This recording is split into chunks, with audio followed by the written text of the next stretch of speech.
అందరికీ రీసెంట్గా మన ఛానల్లో పోస్ట్ చేసిన కేరళ ఇన్సిడెంట్ గురించి బ్రెయిన్ ఈటింగ్ అమీబా గురించి చాలామంది కొన్ని డౌట్స్ అడిగారు. సో ఆ డౌట్స్ ఏంటి అనేది ఈ వీడియోలో చూద్దాం.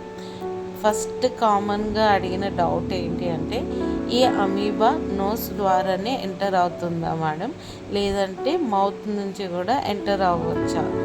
సో అది ఒకవేళ మౌత్ నుంచి ఎంటర్ అయినా కూడా అది ఇంటెస్టైన్లో డైజెస్ట్ అయిపోతుందండి స్టమక్ యొక్క యాసిడ్స్కి.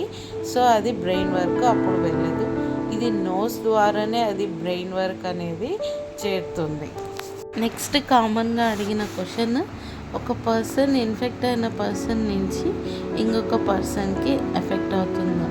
నో, ఇది పర్సన్ నుంచి పర్సన్కి స్ప్రెడ్ అనేది కాదు. ఓన్లీ కలుషితమైన నీళ్ళ నుంచే ఇన్ఫెక్షన్ అనేది వస్తుంది. అంతేగాని ఎవరైతే ఇన్ఫెక్ట్ అయిన పర్సన్ తుమ్మినా, దగ్గినా లేదా వాళ్ళని టచ్ చేసినా మనకి స్ప్రెడ్ అవ్వదు. నెక్స్ట్ అడిగిన క్వశ్చన్, అమీబా ఎంటర్ అయిన వెంటనే ఇమ్మీడియట్గా సిమ్టమ్స్ అనేటివి వస్తాయా? యూజువల్లీ 2 నుంచి 7 రోజుల లోపల సిమ్టమ్స్ అనేటివి స్టార్ట్ అవుతుంది. సివియర్ హెడేక్, తీవ్రమైన తలనొప్పి, high fever, vomiting, neck stiffness, సడన్గా కన్ఫ్యూజన్ అనేది ఉంటుంది. సిమ్టమ్స్ అనేటివి వెరీ ఫాస్ట్గా ప్రోగ్రెస్ అనేటివి అయిపోతుంటాయి. సో మనం సిమ్టమ్స్ స్టార్ట్ అయిన వెంటనే గుర్తించి హాస్పిటల్కి అనేది తీసుకెళ్ళడం చాలా మంచిది. నెక్స్ట్ క్వశ్చన్, అమీబాని అవాయిడ్ చేయడానికి ఈజీ ప్రికాషన్స్ ఏంటి? మ్యాక్సిమమ్ స్టాగ్నేట్ అయిన వాటర్లో స్విమ్మింగ్ అనేది అవాయిడ్ చేయండి. ఒకవేళ స్విమ్మింగ్ కానీ చేస్తే నోస్ క్లిప్స్ అనేటివి యూజ్ చేయండి.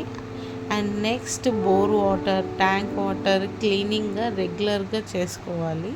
అండ్ కిడ్స్ని క్రౌడెడ్ వాటర్ బాడీస్కి అవాయిడ్ చేయడం మంచిది. ఇన్ఫెక్షన్కి సంబంధించి ప్రత్యేకమైన టెస్ట్ ఏమన్నా ఉందా?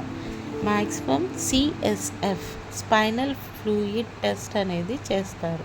CT, MRI అనేది సమ్టైమ్స్ మనకి హెల్ప్ఫుల్ అవుతుంది. బట్ ఎర్లీ సిమ్టమ్స్ రికగ్నైజేషన్ అనేది చాలా ఇంపార్టెంట్. దీనికి సంబంధించి హోమియోపతిలో ట్రీట్మెంట్ అనేది ఉందా?